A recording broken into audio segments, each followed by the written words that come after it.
Welcome everyone to this CMC session, taking a look at streaming deals. I'm Michael Wakelam, and I'm joined today by Billy McQueen of Topsy and Tim and Teletubbies and his new show, Lovely Little Farm, and Dominic Gardner, CEO of Jetpack Distribution. Hello, Billy. Dom, thanks so much for joining me today. Hello. Great to speak to you. So glad we could get this chat happening about streaming deals. Dom, I remember a couple of years ago hearing you talk on this subject on a small kid screen Zoom, and it was really enlightening. You taught me a lot. And Billy, really excited to be able to jump in and talk about Lovely Little Farm, some real world case study aspects of that new show. And it's just premiered today, as we were just chatting, on Apple TV. So congratulations, by the way. Yeah, they call it dropped, which kind of threw me, but yeah, it's dropped globally. It's dropped. Yeah.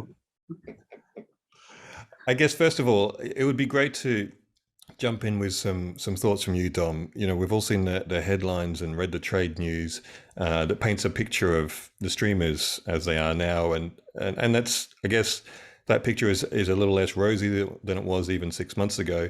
But everyone is still announcing deals and still needs content. So, what are your thoughts on an accurate picture there? Yeah, it depends it always depends what media you read, to what perspective you get. It's not explicitly an issue for streamers as much as the tech industry as a whole. And that's the very broad spectrum from Meta to Tesla, right? Everybody's got a bit of an issue at the moment. And people have zeroed in on the bit that influences their business. And I think for us, we all look at what's happening with Disney, what's happening with Netflix, and yes, there are some share price issues, right? So companies have to react to that, and there will be short-term adjustments, I'm sure. Looking longer term, I think that from a user's perspective, in our case, the kids, they can't get enough of streaming platforms. I mean, it delivers everything they want when they want it, and it's unique for them, and they don't need to ask permission because it's not on a big. Quite often they're watching it on a little screen or on a mobile device. So I think add YouTube into the mix as well, because I think that's obviously for kids is the big platform. All these new platforms or add-on platforms in the case of Disney have created enormous opportunities for the audience, and I think for producers and distributors as well. It's added incrementally to the existing structures we had of free and pay TV. So can only be a good thing, so long as one big fish doesn't eat all the little fish, and then we're all chasing the same fish around the pond. We do like having a plethora of fish that we can play with. Okay, you all want to play chase? John! Hey, Jill. These buddies need to go outside. Our new baby's gonna need your sister Jackie's room to sleep in. Hiya! Jackie's noisier than my animals. It's going to be your comfy new home. If you need help, just ask me. Quackity duck duck. Lovely Little Farm. Now, Dom, you have relationships with the streamers, obviously with Jetpack, and Billy, you have a pretty good track record. But let's start with you, Billy. It was still an adventure for you getting Lovely Little Farm on screen. Tell us about how you built your relationship to that point of commission.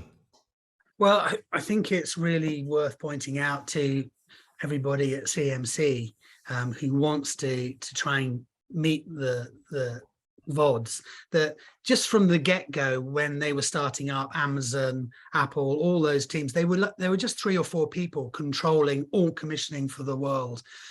And then you do a quick bit of maths, and then you ask them, a few months down the line, they're getting 600 emails a day. So you've really got to do your homework, and because your emails are not going to get read. A top commissioner who's going to all the other meetings at Amazon, Apple, they're not going to get your 5-word essence of a pitch that's going to lead you to the golden honeypot. So what you've got to do, and what myself and Maddie, my business partner, started some 5 years ago, is you've got to go to the UK indie stand at Kids Screen. You've got to go to Annecy if you can, Prix Jeunesse if you can. we were lucky enough, I went to Dingle Animation and had a long chat with Tara there. But that's where you get to understand what these people want. What are the genres they like? What's the difference between what Netflix wants, as you were saying, Michael, in the email chat? What do Nickelodeon want? They want comedy. What do Apple want? Well, they're pretty much preschool at the moment. What do Amazon want? And then you've got to watch their services. And from that point, you can then start to go over to LA and ask for meetings and be in a position where your creativity stands a chance of getting looked at and listened to, because the UK creative is fantastic. And to Dom's point, I think it's a really good time for streamers. They are here forever, and they are going to be the dominant force, whether it's the combo of YouTube, Meta, Apple, and Netflix, unless Microsoft buys them.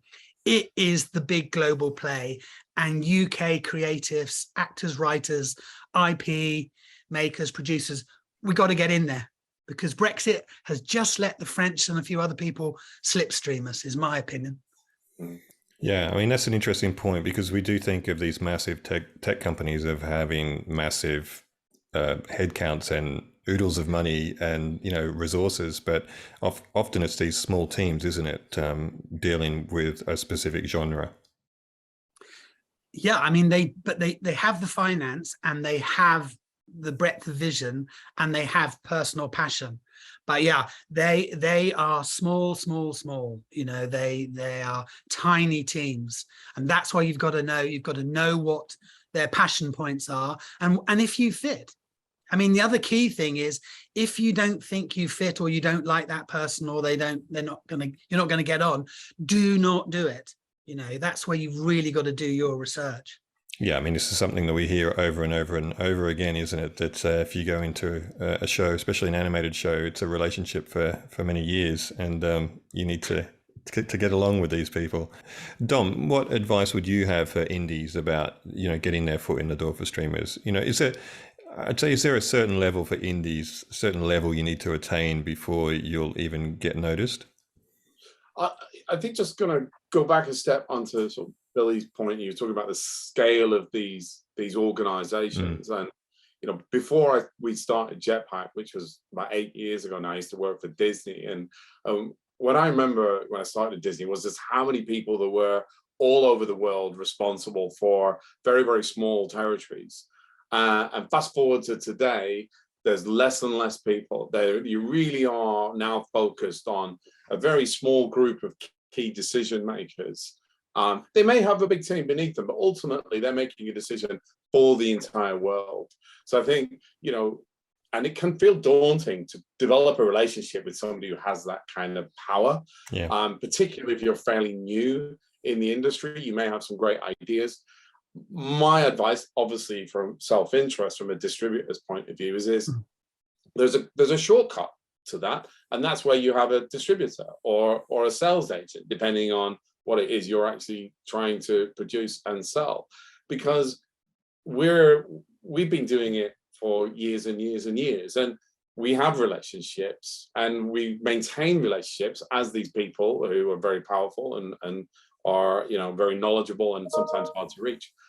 As Billy said, they are inundated, so they have to be selective with their time. They have to really rationalize the amount of time they can spend with each individual person, with each company. And of course they have their lists of people they've worked with for the last 10, 20 years, like Billy, who's very top of the list. If Billy calls them, they want to know what he's doing because he's got a great track record. If you have no track record, it's find somebody who does and try and partner with them. It might, see if you can increase your perspective, scale and size in the market. It's really hard when you're completely on your own, you're starting from scratch, if you don't have a reputation, because it takes years to build that reputation, trust and confidence. And even if they love your idea, they're thinking, what's this person done before? How do I give them 10 million quid? Are they actually going to be able to produce something with it? And that's when an indie, particularly a fresh indie who's maybe never made an entire 50 to 11-minute animated series before, you really do need a bit of help and advice and good representation, because it's one thing to somebody to love your show and give you lots of money to make your show, but you have to work out how to make money in the long term. What is your business model? It's very easy to sort of fall into the trap of thinking, oh, I've made it, I've done it, but you really got to make sure you get those decisions right legally, commercially, before you sort of embark on this 2-3 year journey. So surround yourself with good advice, and there's lots of, the great thing about in the UK, there's lots of very, very good distributors who are prepared to help you, advise you, either short term or long term. Yeah, and it's a really good point. I mean, I was talking to someone recently about the creative industry, that we often, you'll have a creative who's got an idea, a creator, and they're now not only expected to be a creator, but understand pretty complex business models in our industry, and financial models, and being able to piece together budgets from all over the world in order to make this thing happen. And so partnering with other people, like you say, is a great step to be able to alleviate some of that pressure. I think it's really difficult if you're just a one-person band and you've got something that you used to read or improvise to your kids when they were going to sleep, and you think it's great. If you've got a bit of a business and you've got a show for a specific genre, I think, burn your Avios, which is what me and Maddie did. Get a cheap Airbnb in LA and get out there on their doorstep. If you've done your prep, and then you obviously find failure. I think you get less failure if you're with Dom or with a distributor or an agent who knows it. But you can go out there if you've got some contacts. Be prepared for the odd meeting to drop and juggle it. We did a pitch to Amazon, and they had only just, they were really new, and we were quite nervous in the foyer. And Gareth Neame came in, and he was Mr. Downton. And we were like, oh, we're really nervous, we're going in. And he said, I've just done a pitch yesterday morning, and it went really badly. I said, well, how did it go badly? He said, the executive vice president got up from the boardroom table and started rearranging the pictures on the wall. And I said, oh, okay. So that made us feel less nervous. And then on the way out 2 days later in the BAQ, we met Andy Harries, who was The Crown, another #1 show. And we were like, oh, we're not sure there's much feedback. We're not sure we did very well. And he went, my meeting was postponed 3 days in a row. So I think you've done really well. Just keep on going. If you've got the contacts, just keep on going, because they love to be pitched on their doorstep. And that was a great line. Held on. Yeah, I really agree with that, because often you go to a market, which are a great way to, I guess, kindle those relationships when you're at a market or a conference. But when they're seeing 50 pitches in a few days at a conference, it's very hard for them to remember a 10-minute pitch of yours. And so getting on their doorstep is certainly key. But I think where Dom is really right, I think maybe Maddie and I wasted maybe a year or two when we could have got advice from a distributor like Dom. I mean, I've always avoided getting an agent in LA, because they're taking a 50% cut. But I know some UK indies who are in the kids arena who've got agents, and it's probably a shortcut, as is Dom. So if you want to save yourselves a year and a half, go call Dom. Dom's going to get an influx. That 7 years ago. I mean, nothing ever happens in the first pitch, right? Or very rare, right? Yeah. So you've always got the opportunity to have another go. I always say, like, if you make a complete fist of it in your first attempt, don't panic. You can go back again. Now, you're going to get a second invite. You might not get a third invite, but look, we always, because we refine, it's very often that your development is not so well advanced that your first pitch is perfect. They're going to pick things out. They will pick holes in it. They will tell you why it doesn't work for them. or what issues, or that they have something exactly the same in development already or in production, and you just don't know anything about that. We never do.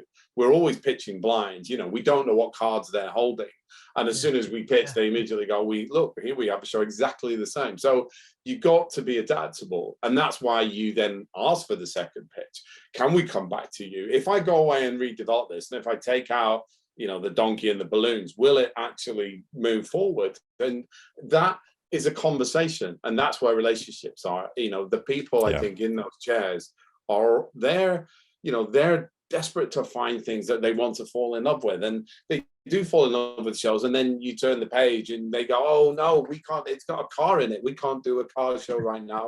And then, you know, so you've got to think on your feet, always don't be down, you know, downhearted if things start to go badly. Keep the positivity, keep the thing, look, everything's fine, everything's fixable. Can I come back to you in 3 months' time? I'm going to be insert name of next market, you know, chasing them around the world, you know, which is what we do. But you know, I think to this point Billy made about trips to LA, and I do believe, particularly with streamers, and particularly in 2022, as we look forward out of COVID, I think that the from a UK point of view, it's great to be here, but there is so much of gravitational pull towards the West Coast of America right now in terms of decision making. You kind of, you know, you need to be there, if not once, if not twice, but you know, it will certainly help. Definitely. Yeah, that's great. All right, well, let's talk nitty gritty. What are some pointers, Dom, that you could give when a deal's on the table? Yeah, look, well, don't panic is the first thing, and don't open the champagne just yet, because you know, the more deals you do, the more you know what can go wrong. Okay, I think that if you've never done a deal on a TV show before, you know, fantastic, well done, you've got that far. It's like buying your first house, you know, and that feeling of everything's going swimmingly, and then suddenly there's all these, you know, reports and things that confuse you, and you're not quite so sure. So I think, you know, number one, don't panic. Definitely get good legal advice. You know, and when I say good legal advice, I don't mean the sort of biggest, most aggressive lawyers in town. It's find a lawyer that actually that you get on with, that you know has got experience with the potential platform, because they know the parameters. So again, it's a shortcut, because they can immediately go to where their experience has been before. So they know where the kind of limits are, what's realistic, what isn't. And that will help you with your negotiation. You know, it will help you be able to move things along in a comfortable way, that the person making the offer doesn't feel like, oh my gosh, who is this person? Their expectations are crazy. There's no way, because you will find that even when an offer's been made, nothing is done until that contract is signed, you know, and you've always bear that in mind. Don't take too long, because the thing that kills deals more than anything else is just the kind of, it slows down, and you don't want to lose that opportunity to create a business. You just don't know if somebody else is coming along in a month or 2 months' time with something that takes their attention, whilst you're still fighting over some point that maybe isn't the most important point. You really got to be thinking, keep moving, and do it in a reasonably reasonable period of time that you think they're comfortable with. And try, you know, and again, just generally try and be nice and accommodating and all those things. We're kids' TV, you know, it's no time to go nuclear in these negotiations. You know, everybody is kind of looking long term, because if it's your first deal, and I think this is very specific to streamers, if it's your first deal, they're definitely thinking about another deal with you. They want to be efficient. They want you to bring them great ideas. And once you've, you know, got through their process and then you know each other, of course they're going to come to you and say, what else can you do? You know, we can do another series, because it's such breaking that ice is quite difficult for both parties getting to know each other. So, you know, not only a second season of the show you pitch, but maybe something else, you know. So think long term, don't be too difficult, because they, you know, they don't want to work with people that are too, you know, combative in negotiations. But yeah, I think that's the thing. It's just stay calm and get good advice. You know, that always helps. Great. All right, on development, Billy, when you sold Lovely Little Farm, was it a straight green light, or was there a lot more development involved before that green light? Well, I think we were a bit rookie to the American development system. We'd come out of, you know, PBS and linear commissions, which is, here you go, here's the contract, sign and off you go. Whereas there's a green light development light, then there's a scripting light, and then when you think you've got the final green light, it then has to go to a finance committee. So I think it's more layered and structured. And to Dom's point, if you've got doesn't have to be the most expensive, you've got a good lawyer, good an accountant, and they've been through this system before, then you kind of know where you're going. But actually the development process itself is, you've got to grab them with a great idea. So on Lovely Little Farm, it was this, we wanted to have 2 young sister leads. And to Dom's point, that tracked back to our experience from Topsy and Tim. Then we, from our waffle experience, we knew we wanted to work with live animals, a herd of pygmy goats. Just recommend to people not to work with real pygmy goats because they're escape artists and escape all the time. Chickens, yeah. Then we wanted, from our Teletubbies experience, to work on animatronics. So we had some guy, one of the guys who had been in several of the Star Wars key characters. He was a Pickle Pony. He was absolutely brilliant. Full tummy sleep is the best. We came up with an idea that was pushing on all the areas we had been excited about over the last 3-4 years, and came up with something what we thought was fresh and wasn't on the market. And then it was a kind of thing about finding someone who would take the risk with us. And that came via Tara Sorensen. To Dom's point, that wasn't the first project we had gone to try to develop with her.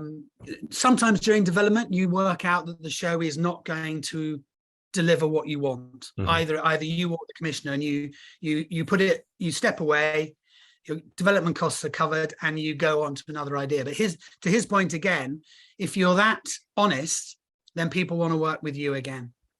But back to LLF, yeah, we gave them this. We were very excited. It was very complex, and then we got into the development process, very strong on script, and proving. And actually, I've got and also on design. So this was just a drawing from our development pitch stage. The actual show looks like that 3 years later down the line. So what you've got to do is you've got to, they want to see all your pre-visualizations. They want to see actually pretty much all the animated, all the puppets, all the CGI, and the actual set looked as it did at, working through the development process. So there really is an upside to that, but it's much more intricate and longer than any of the development processes I'd come across with commissioners in the UK and Europe, but worth it. Yeah. And then there's, like you say, delivering against that vision of the pitch. And you had some pretty exciting effects in Lovely Little Farm with working with ILM. Talk about that a little. Part of the excitement and part of how you get the West Coast VODs excited is they want to work with UK creatives. They want to work with the writers. ILM UK obviously had big input into, they have the history of Star Wars, but they had, you know, big input into Jurassic World. And to be able to work with those guys on creating a little duckling was absolutely extraordinary. And they worked, you know, hand in hand with our director and our DOP.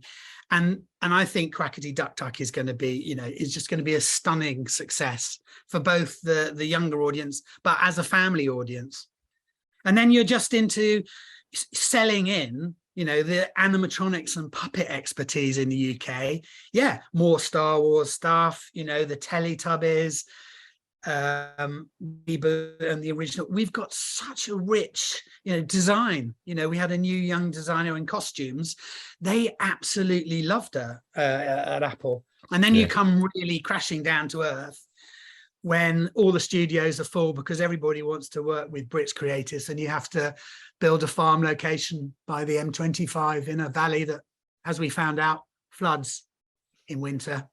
And back to Dom's point, you know, all these VODs, and there is a huge fight for eyeballs.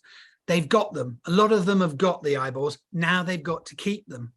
And family viewing with kids is a really surefire hit way of stopping subscribers leaving, because you don't want the kids really upset.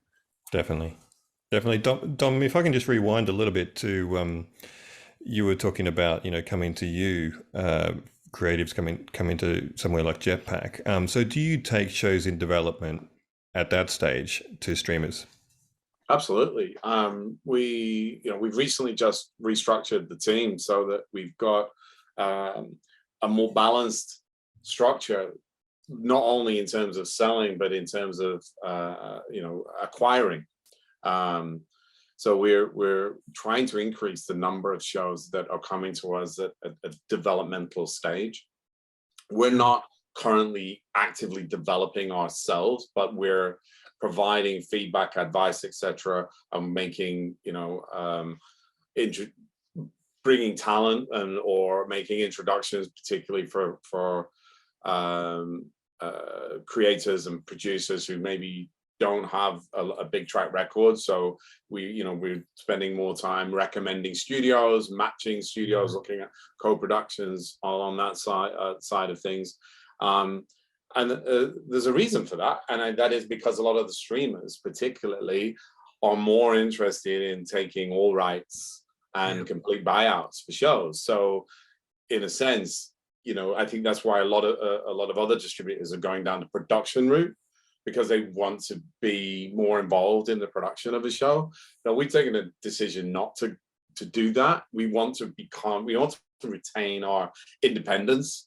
At this stage, we're not developing our own productions.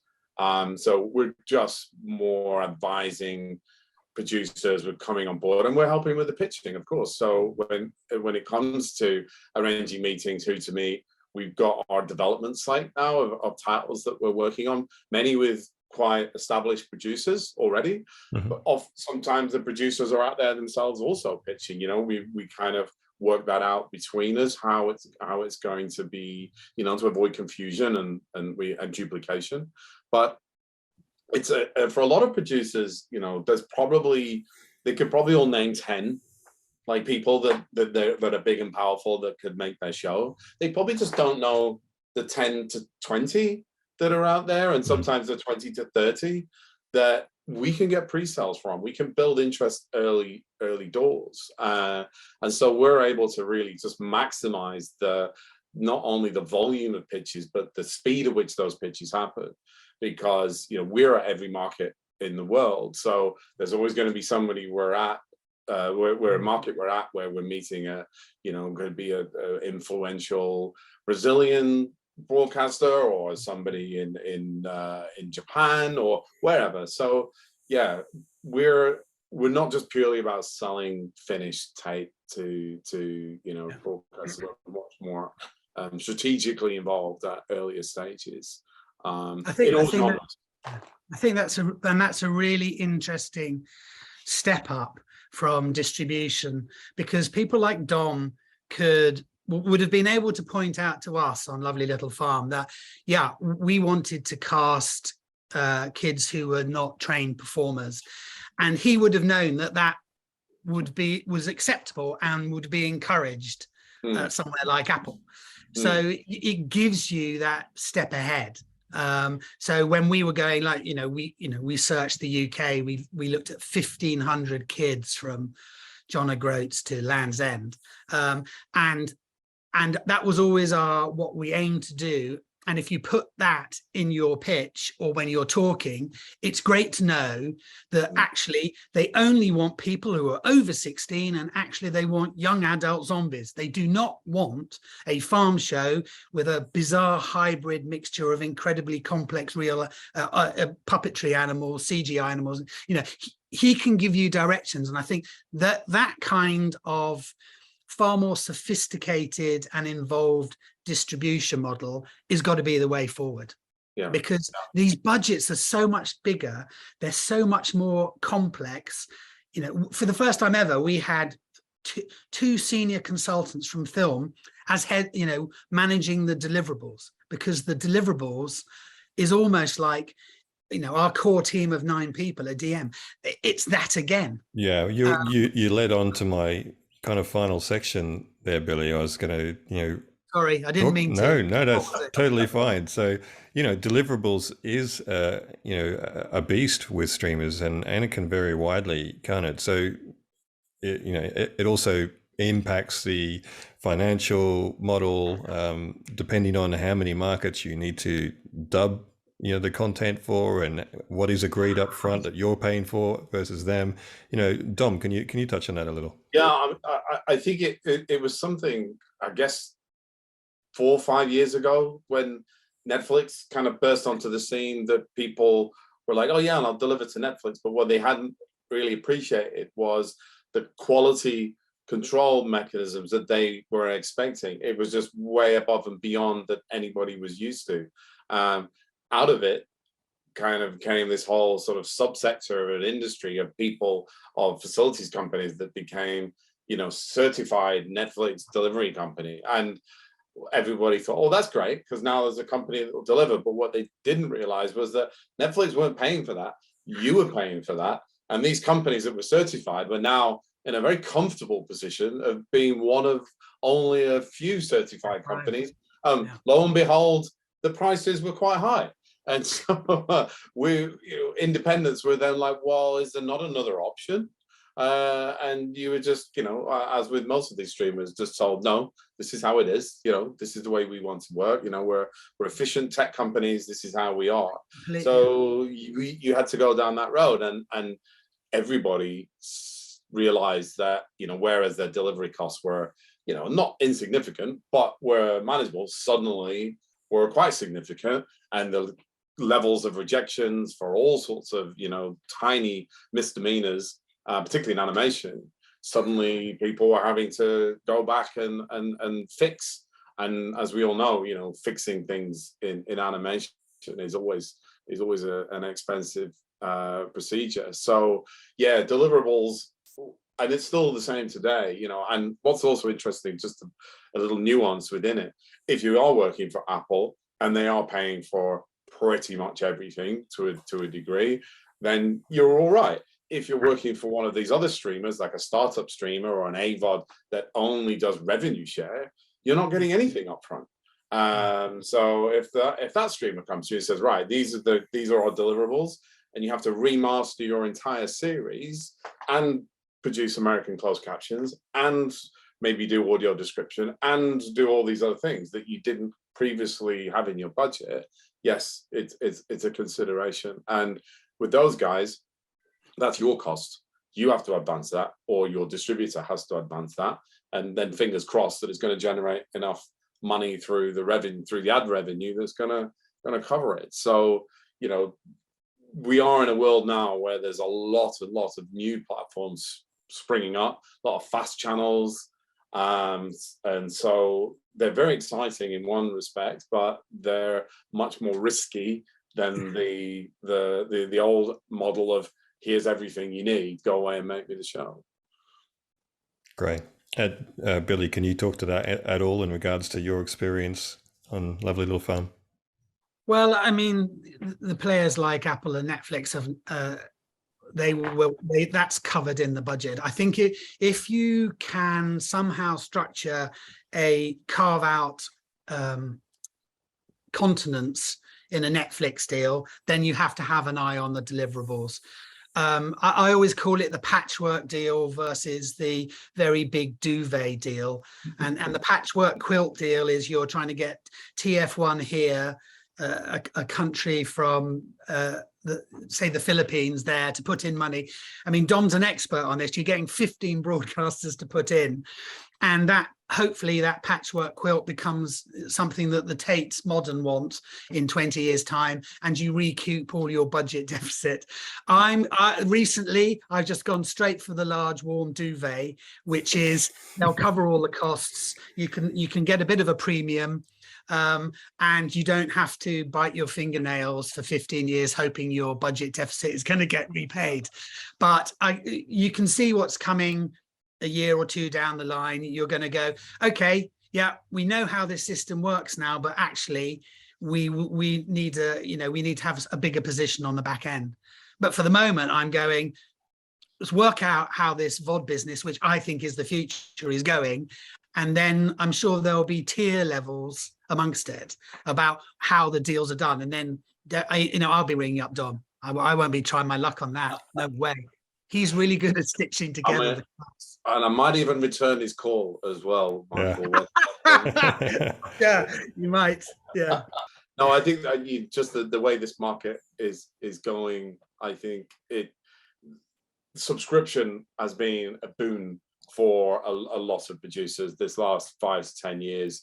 There is obviously a lot of conversation about how many subscriptions can a household actively juggle, and especially as with the world economy as we are.